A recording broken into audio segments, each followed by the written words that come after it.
Jemaat yang dikasihi Tuhan Yesus Kristus, Shalom.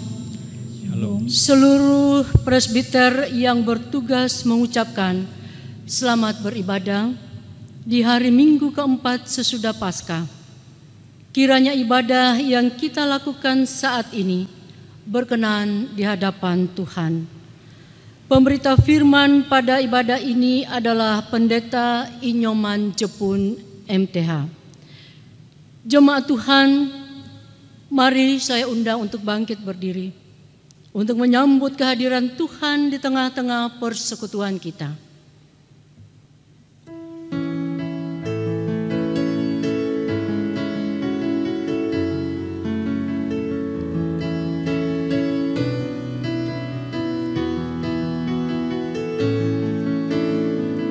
Pujilah Sang Pencipta Maha Mulia, pujilah Dia hai segala malaknya. Keagungannya mengatasi semesta, segala yang tercipta puji namanya. Samudra raya, gunung lembah, hewan tumbuhan, hai bernyanyilah. Pujilah Sang Pencipta Maha Mulia,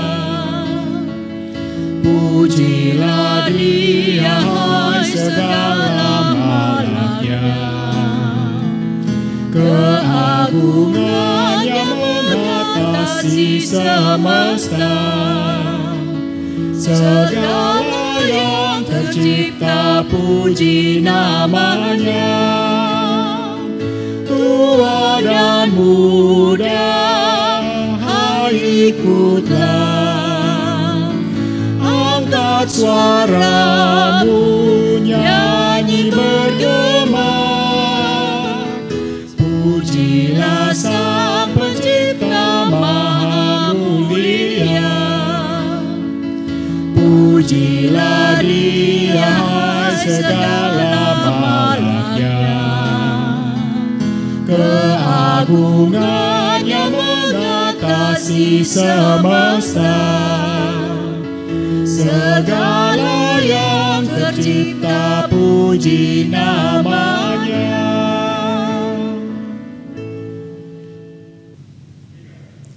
Bapak Ibu Saudara yang diberkati oleh Tuhan, mari kita tabiskan ibadah kita. Pertolongan kita adalah dalam nama Tuhan yang menjadikan langit dan bumi.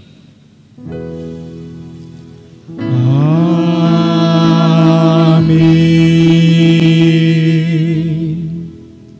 Karena Tuhan jiwaku bermegah, biarlah orang-orang yang rendah hati mendengarkan Dia dan bersuka cita. Demikian pembimbing Mazmur 34 ayat 3, terimalah salam, kasih karunia, rahmat dan damai sejahtera dari Allah Bapa dan Kristus Yesus Tuhan kita menyertai engkau. Dan menyertaimu juga.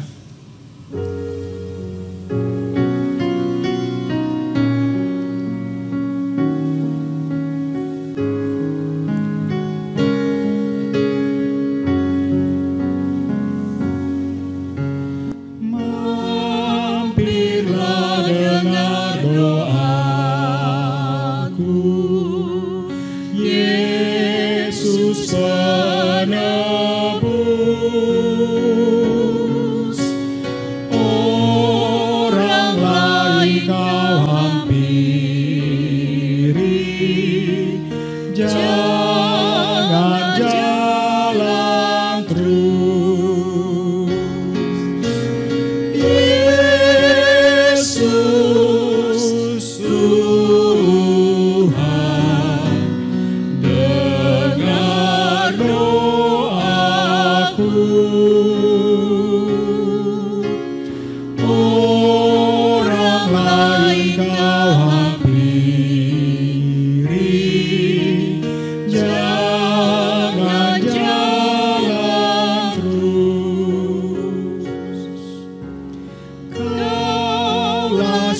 sumber penghiburan, Raja hidupku,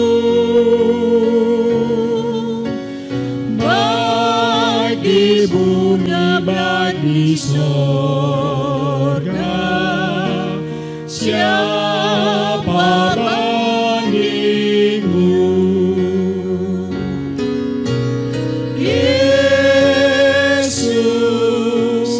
Tuhan, dengar doaku.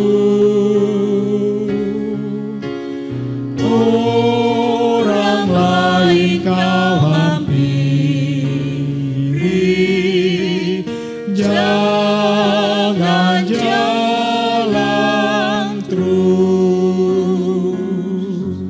Silakan duduk. Jemaat Tuhan, mari berdoa.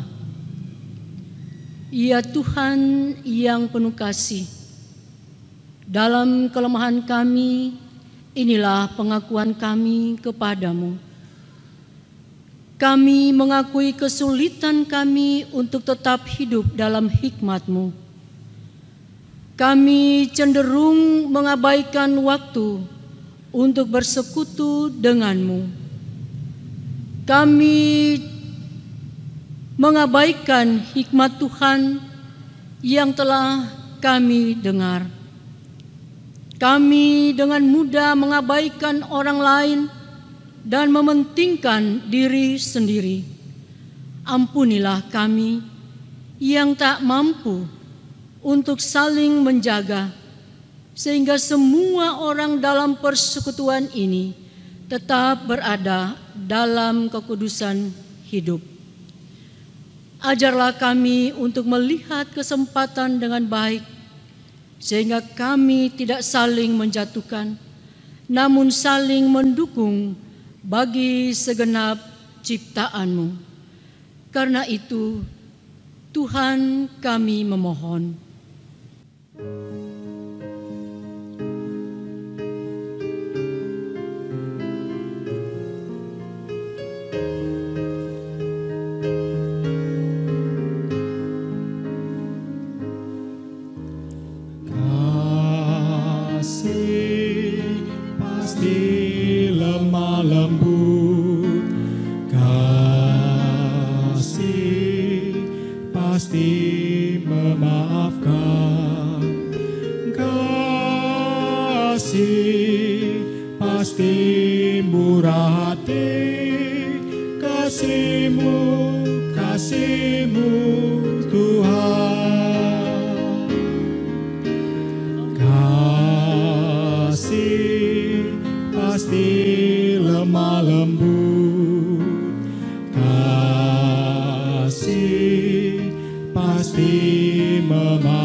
Bapak Ibu Saudara, kita mau mendengarkan firman Tuhan. Karena itu saya mengajak saudara untuk berdoa, memohon tuntunan Roh Kudus. Mari berdoa. Kami membutuhkan hikmat-Mu ya Bapa, dalam nama Tuhan Yesus, untuk dianugerahkan bagi kami, supaya setiap kali firman Tuhan kami baca dari Alkitab, termasuk pada kesempatan ini, dapat kami pahami, lalu kemudian mampu kami kerjakan. Tolonglah hamba-Mu, berikanlah juga pengetahuan untuk mampu menguraikan firman Tuhan ini, sehingga baik kami yang berada di gereja ini maupun umat Tuhan yang ada di rumah sama-sama memahami dan mengerjakannya. Demi Yesus Kristus firman yang hidup, kami berdoa. Amin. Umat Tuhan, mari berdiri untuk mendengarkan firman Tuhan yang dibaca dari Alkitab. Haleluya. Haleluya, haleluya, haleluya.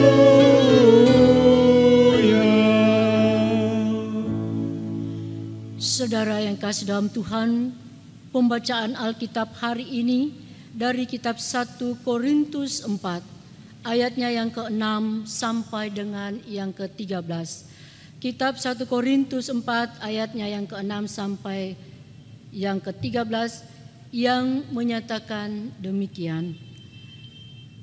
Rendahkanlah dirimu.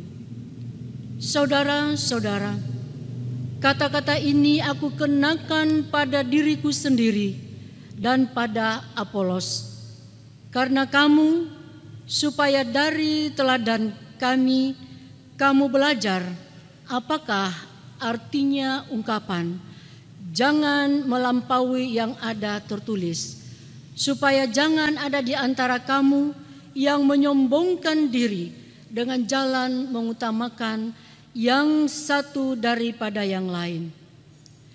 Sebab siapakah yang menganggap engkau begitu penting? Dan apakah yang engkau punyai yang tidak engkau terima? Dan jika engkau memang menerimanya, mengapakah engkau memegahkan diri seolah-olah engkau tidak menerimanya? Kamu telah kenyang, kamu telah menjadi kaya.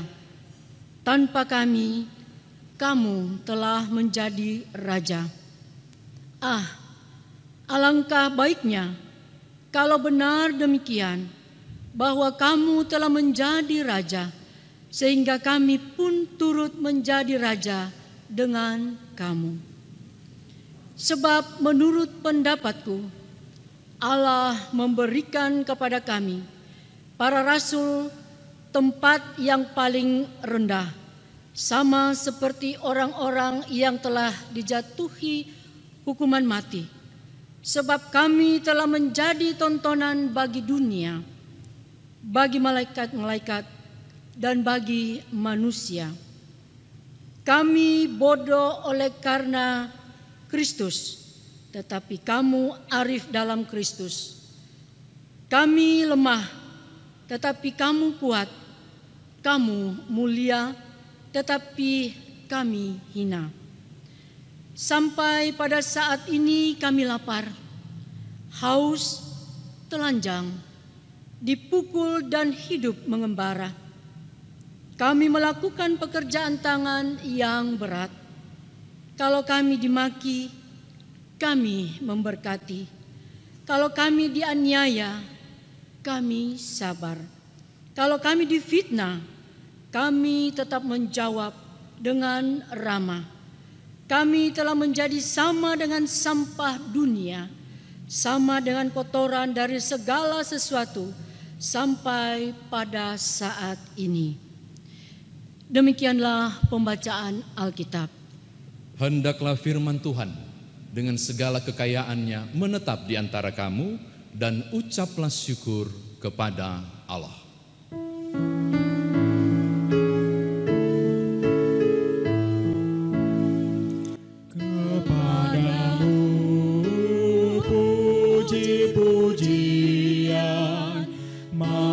Syukur dan segala kemuliaan,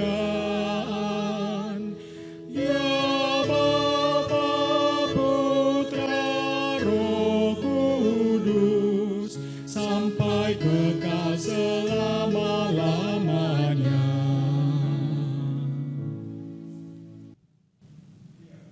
Shalom Bapak Ibu, kita bersyukur bahwa hari ini kita boleh berjumpa kembali, walaupun tidak secara langsung, melainkan melalui siaran kanal YouTube resmi GPIB Jemaat Peniel Palembang. Kita bersyukur bahwa kita sekarang sudah memasuki Minggu Paskah kelima, atau kita telah memasuki hari Minggu keempat sesudah Paskah. Minggu lalu saya sudah menjelaskan apa perbedaan menggunakan angka kata sesudah sehingga harus sebut 5 dan angka Romawi 4. Hari ini kita berjumpa dengan kondisi Paulus di Korintus, karena itu saya mau berbagi dengan saudara tentang Korintus. Korintus ini daerah yang sangat kaya dan keanekaragaman terjadi di Korintus dengan berbagai suku dan budaya Bapak Ibu. Saya mau berbagi bagaimana sampai mereka kaya.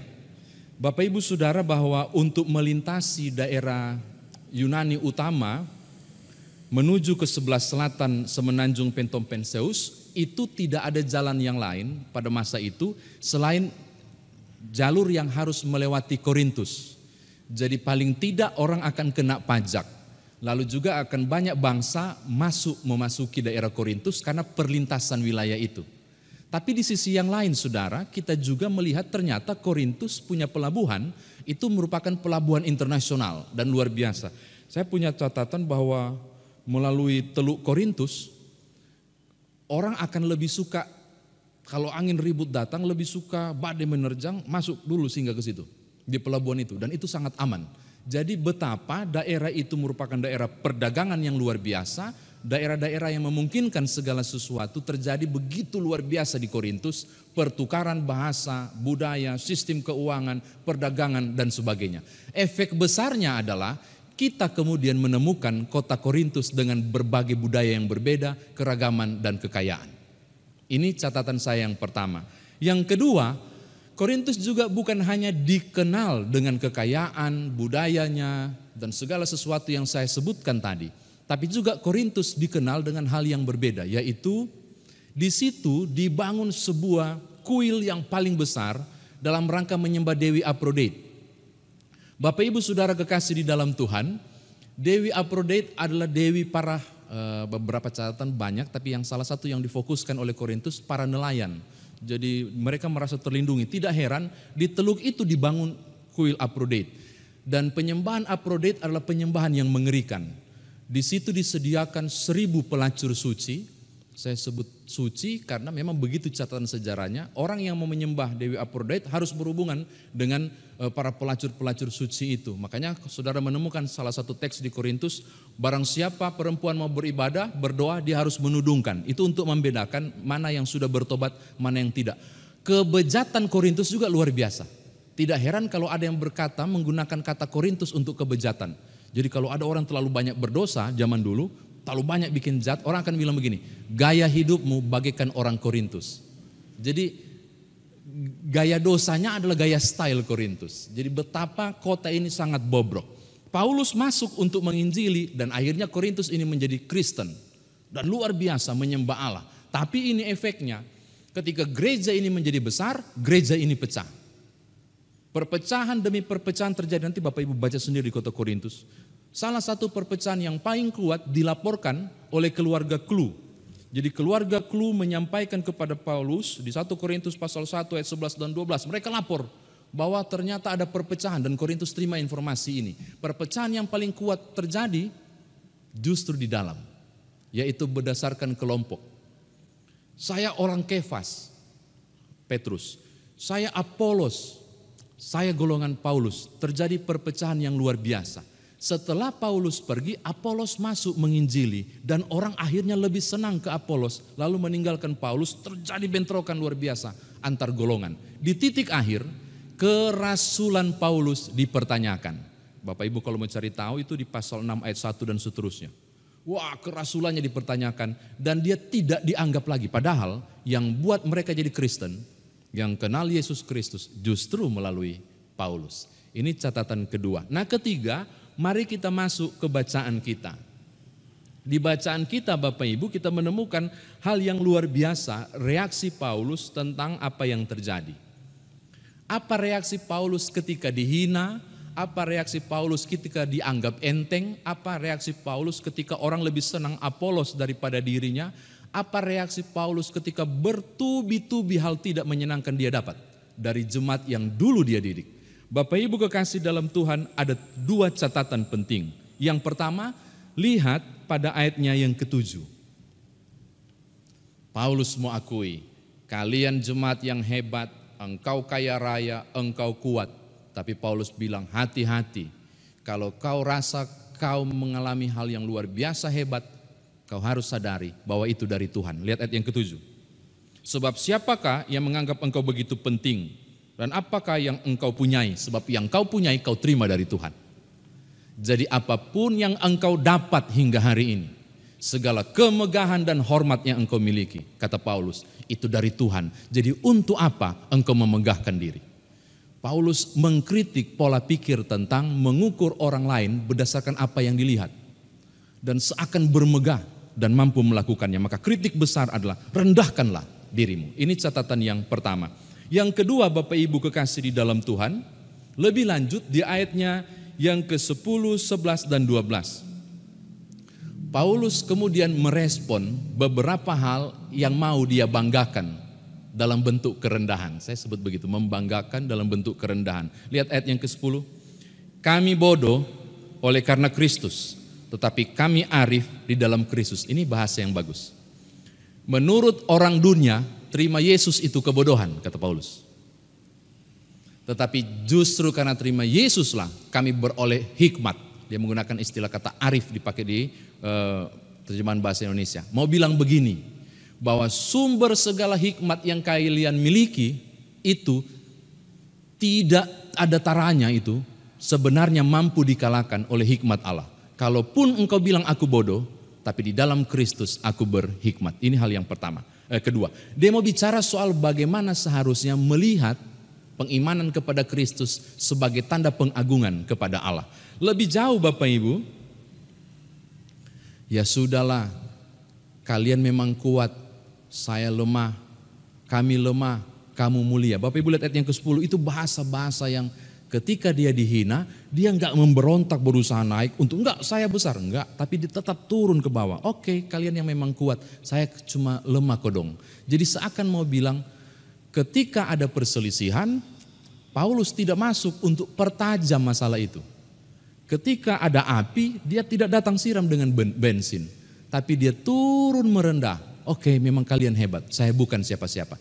Paling yang dia bilang, aku arif di dalam Tuhan. Catatan terakhir Bapak Ibu, lihat ayat yang ke-12. Kami melakukan pekerjaan tangan yang berat. Kalau kami dimaki, kami memberkati. Kalau kami dianiaya, kami sabar. Kok dia bilang pekerjaan tangan sih? Apa kepentingannya surat ini? Bapak Ibu, dalam konteks Yunani, Romawi, termasuk juga budaya orang-orang Yunani di Korintus, bekerja dengan tangan itu cuma dikerjakan oleh budak. Sementara kan Paulus itu pembuat tenda, kesian, mencari nafkah dengan membuat tenda. Jadi tidak heran orang akan memandang hina dia, karena dia bekerja dengan tangan. Makanya dia bilang, saya hanya bekerja dengan tangan. Sementara kalian kan luar biasa hebat. Jadi memang bekerja dengan tangan pada waktu itu, artinya turun tangan bekerja, itu kentara, itu hamba. Karena Tuhan itu cuma suruh-suruh, jadi sementara hamba yang turun tangan. Jadi betapa istilah mengerjakan tangan itu menunjuk pada kerendahan hati. Namun di kondisi yang hina secara mata melihat, dalam status sosial dibandingkan orang Korintus, Paulus begitu hina, tapi ada hal mulia yang dibuat oleh rasul yang luar biasa ini. Lihat ayat yang ke-13.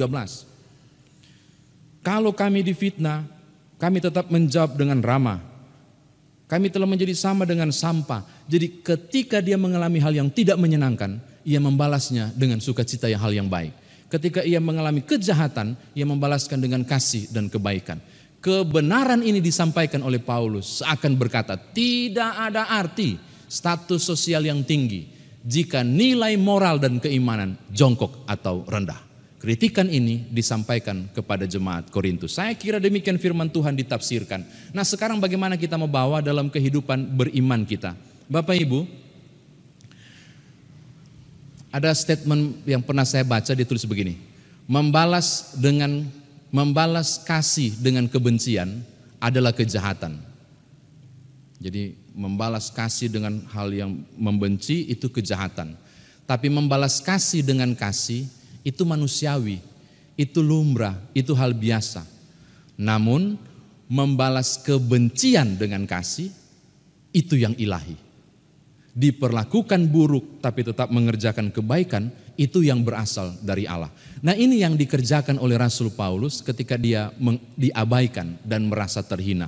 Hal pertama saya mau katakan kepada Bapak Ibu untuk bawa pulang, yaitu marilah di kondisi yang tidak nyaman dalam kehidupan Bapak Ibu Saudara, apapun bentuknya, kalau merasa kayaknya diremehkan ataupun direndahkan atau apapun yang lain, balaslah kebencian itu dengan kasih. Ini enak dihotbain, sangat sulit dikerjakan, tapi firman Tuhan ini harus disampaikan. Apapun bentuknya, apapun kondisi saudara, balaslah kebencian dengan kasih. Seperti ketika kami difitnah, kami memberkati, kami dihianati, kami berkati. Paulus mengajarkan kita di kondisi apapun, balaslah semuanya dengan kebaikan. Terakhir, yang kedua menutup khotbah ini, Bapak Ibu perhatikan, berhubungan dengan COVID-19 dan kondisi-kondisi yang kita alami saat ini. Mudah-mudahan tidak, tapi mungkin jangan-jangan saudara pernah mengalami atau mungkin juga belum pernah, tapi siapkan diri. Atau kiranya tidak saudara lakukan penyataan-penyataan seperti ini. Ya, imannya kali kurang, makanya sakit dia, kena COVID-19. Kurang sih berdoa, kurang taat kepada Tuhan. Bapak Ibu, ini juga sangat penting berhubungan dengan teks ini mau disampaikan. Keangkuhan tidak disenangi Allah, termasuk kesombongan rohani sekalipun. Rendahkanlah diri, Paulus mau bilang itu. Sebab kesehatan yang aku dan saudara dapat, itu Tuhan yang kasih. Kalaupun orang lain mengalami sakit, saatnya kita berdoa dan memohon. Bukan menuding jari dan kata, engkau dan aku dipanggil menghadirkan sukacita. Tipikal orang Kristen selain penuh kasih adalah juga rendah hati. Karena itu saya mau tutup khotbah ini untuk berkata begini kepada Bapak Ibu. Menjadi Kristen tidak mudah. Engkau harus membalas setiap kejahatan dengan kebaikan, yaitu kasih. Dan hidup dalam kerendahan. Ketika saudara telah melakukannya, saudara dan saya layak disebut pribadi-pribadi pengikut Kristus yang setia di kondisi yang tidak mudah ini. Tuhan berkati Bapak Ibu Saudara. Amin.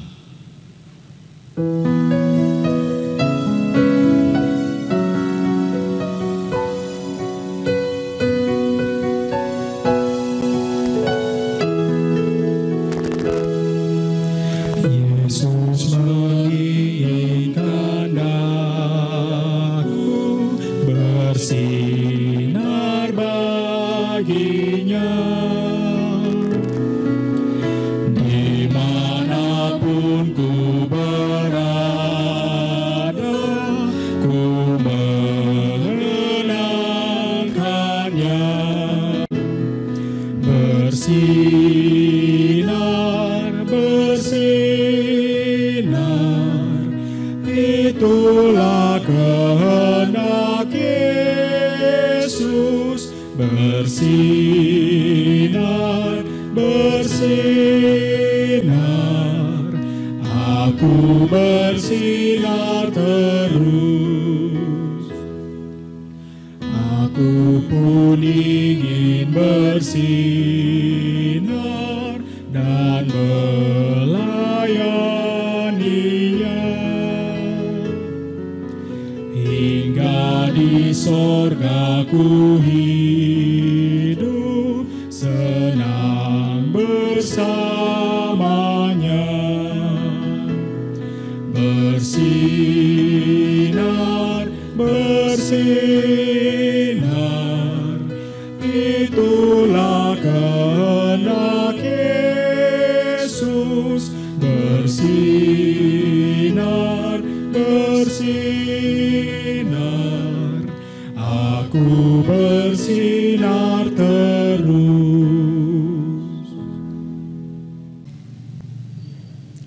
Bapak Ibu Saudara kekasih dalam Tuhan, bersama dengan seluruh orang percaya di segala tempat dan abad, mari kita berdiri untuk bersama-sama mengikrarkan pengakuan iman rasuli dengan hati dan mulut serta sikap sempurna. Masing-masing kita berkata, aku percaya kepada Allah, Bapa yang Maha Kuasa, Khalik langit dan bumi, dan kepada Yesus Kristus anaknya yang tunggal Tuhan kita, yang dikandung daripada Roh Kudus, lahir dari anak darah Maria, yang menderita di bawah pemerintahan Pontius Pilatus, disalibkan, mati dan dikuburkan, turun ke dalam kerajaan maut.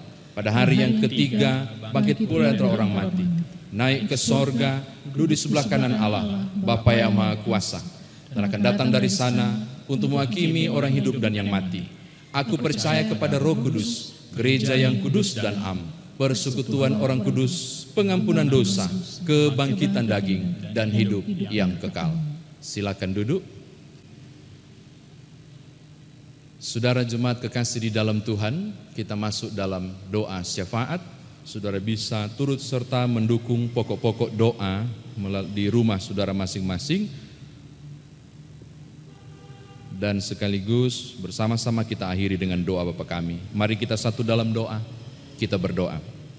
Bapa Sorgawi, kami bersyukur di berbagai hal yang tidak memungkinkan kami beribadah dalam satu persekutuan.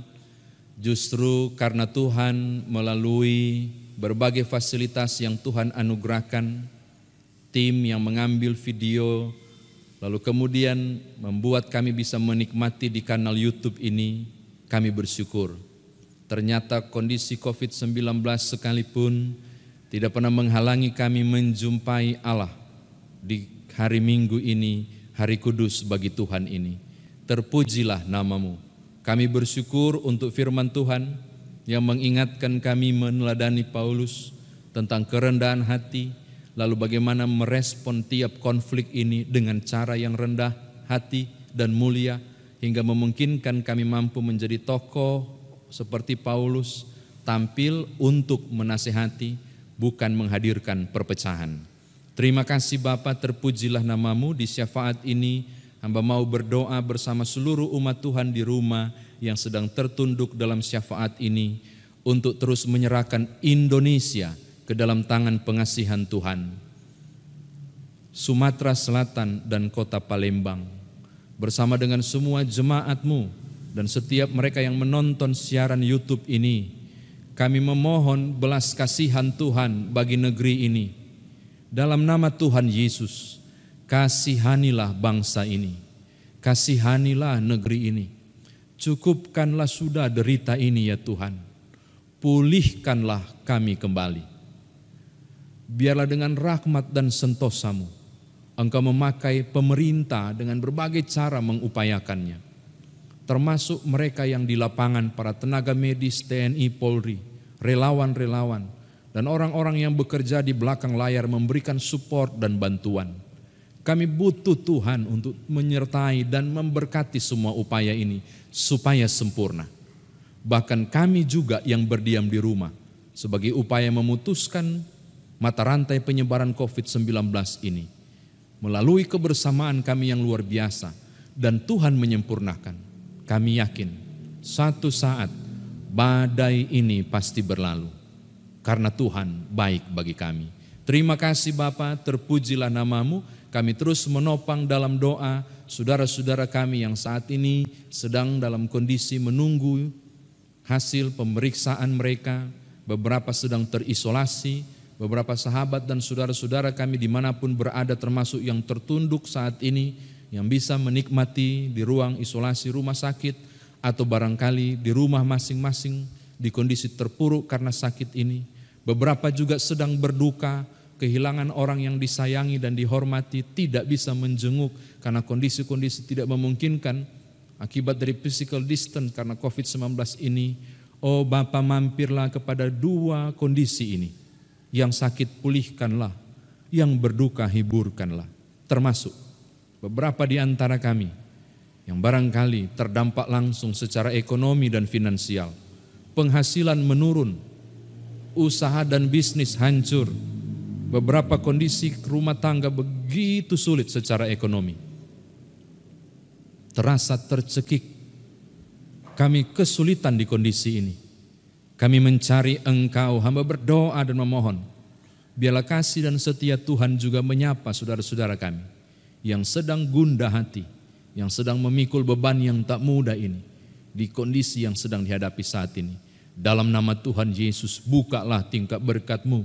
Tambahkan kami hikmat untuk bisa melihat peluang di balik hal-hal yang tidak mudah. kami dapat melihat peluang untuk terus bergerak memperoleh berkat-berkat Tuhan ini. Bapa, terima kasih, terpujilah nama Tuhan. Berkati seluruh presbiter yang bertugas, semua tim yang mendukung ini, pemandu lagu, pemain musik, dan mereka yang mengambil gambar melalui kamera-kamera ini. Ingatkanlah setiap kami, bekerja untuk Tuhan, jeripaya kami tidak sia-sia. Biar kami pulang sebentar dengan sukacita. Di hal yang tak mudah, di kondisi yang sulit, kami masih dipercayakan Tuhan untuk melayani. Demi Yesus Kristus Tuhan Juru Selamat yang mengajar kami berdoa.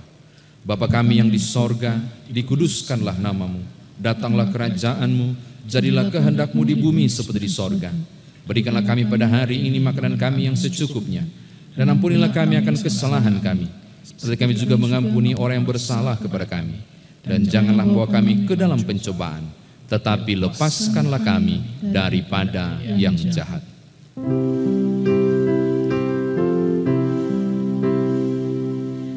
Karena Engkaulah yang mempunyai kerajaan dan kuasa dan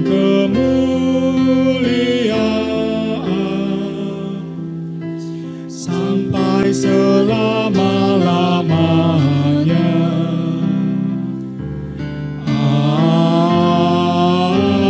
Amin.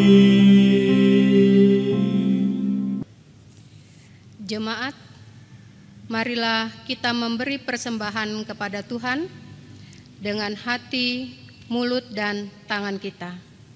Yang tertulis dalam kitab 1 Petrus 2 ayat 5, dan biarlah kamu juga dipergunakan sebagai batu hidup untuk pembangunan suatu rumah rohani, bagi suatu imamat kudus, untuk mempersembahkan persembahan rohani yang karena Yesus Kristus berkenan kepada Allah. Demikianlah firman Tuhan. Tuhan memberkati saudara dan persembahan saudara.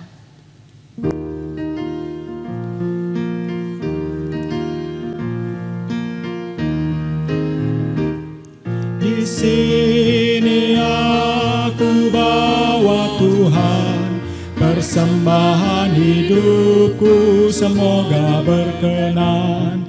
Berapalah nilainya Tuhan dibandingkan berkat-Mu yang telah Kau limpahkan. Terimalah Tuhan, oh terimalah Tuhan.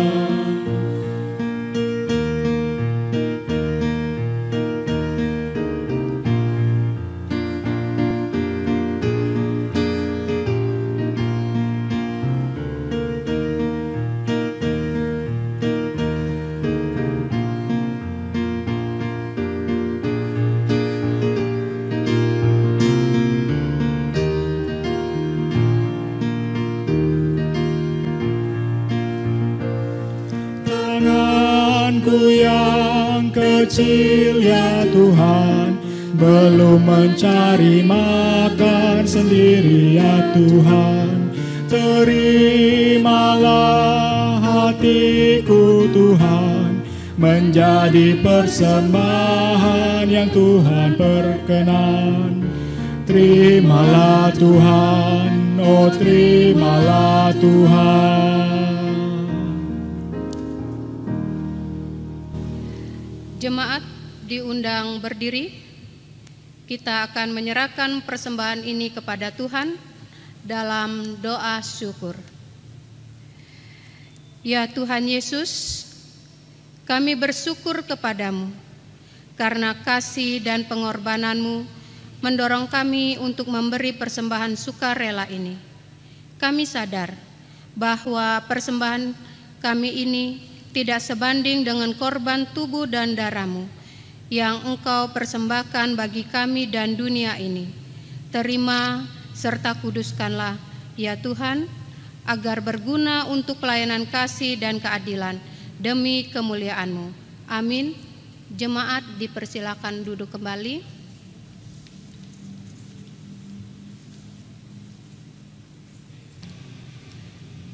segenap presbiter yang bertugas mengucapkan terima kasih kepada seluruh warga jemaat yang telah mengikuti rangkaian ibadah hari Minggu keempat sesudah Paskah 10 Mei 2020 di rumah masing-masing. Kami akan membacakan ringkasan warta jemaat dalam sepekan ini yang antara lain: pertama, ulang tahun. Majelis Jemaat GPIB Jemaat Penil Palembang mengucapkan selamat ulang tahun dan selamat berbahagia kepada warga jemaat yang berulang tahun dalam pekan ini. Tuhan memberkati dan menyempurnakan kebahagiaan Bapak, Ibu, Saudara-saudari. Kedua, persembahan. Bagi Bapak Ibu yang sudah memberikan persembahan, maka persembahan yang telah dikumpulkan dapat diantar langsung ke kantor Majelis Jemaat atau melalui nomor rekening GPIB Penil Palembang. Ibadah selanjutnya tetap dilakukan di rumah masing-masing. Kami mengucapkan terima kasih kepada seluruh jemaat dan tetap di rumah masing-masing dalam upaya memutuskan mata rantai penyebaran COVID-19. Demikianlah ringkasan warta jemaat minggu ini. Atas perhatiannya diucapkan terima kasih. Selamat hari Minggu, Tuhan Yesus memberkati. Bapak, Ibu, Saudara yang diberkati oleh Tuhan, mari saudara berdiri, pergilah dengan damai sejahtera Kristus, kembali dalam kehidupan sehari-hari, rangkul dan layanilah sesama sebagai wujud kesetiaanmu atas perbuatan Tuhan yang besar.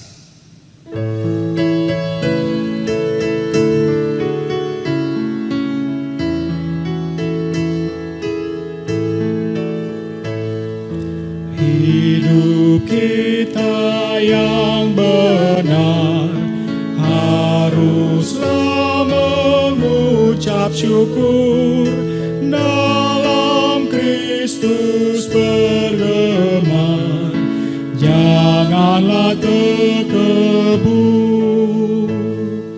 Dalam susah pun senang, dalam segala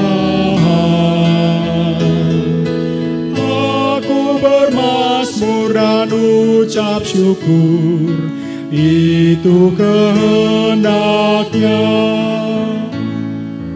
Bertekun bersyukurlah, hingga suaranya kau dengar. Sungguh indah anakku, ungkapan syukurmu. Dalam susah pun senang, dalam segala hal aku bermazmur dan ucap syukur, itu kehendaknya. Saudara jemaat Tuhan, arahkanlah hati dan pikiranmu kepada Tuhan, serta terimalah berkat-Nya. Tuhan memberkati engkau dan melindungi engkau. Tuhan menyinari engkau dengan wajah-Nya dan memberi engkau kasih karunia. Tuhan menghadapkan wajah-Nya kepadamu dan memberi engkau damai sejahtera.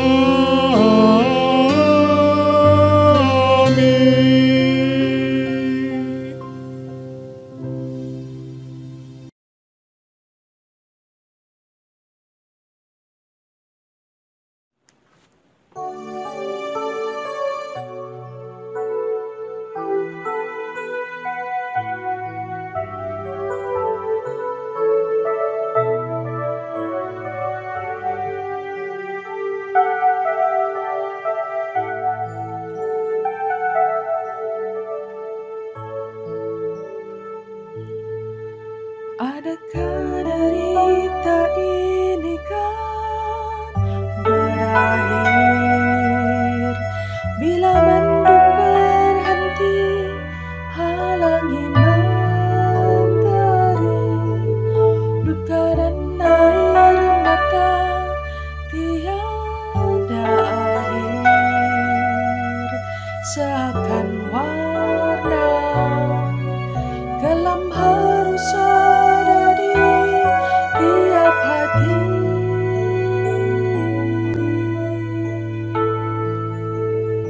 Saudaraku, Alkitab berkata bahwa bagi Allah tidak ada perkara yang tersembunyi. Kalau lain orang ditolong, saya, saudara, kita semua akan ditolongnya. Hanya datanglah dengan percaya, serta keberanian imanmu untuk mendapatkan pertolongan dari Dia. Sebab Allah Maha Kuasa yang melakukan jauh lebih banyak dari perkara yang saudara pohonkan. Dia Allah Maha Kuasa.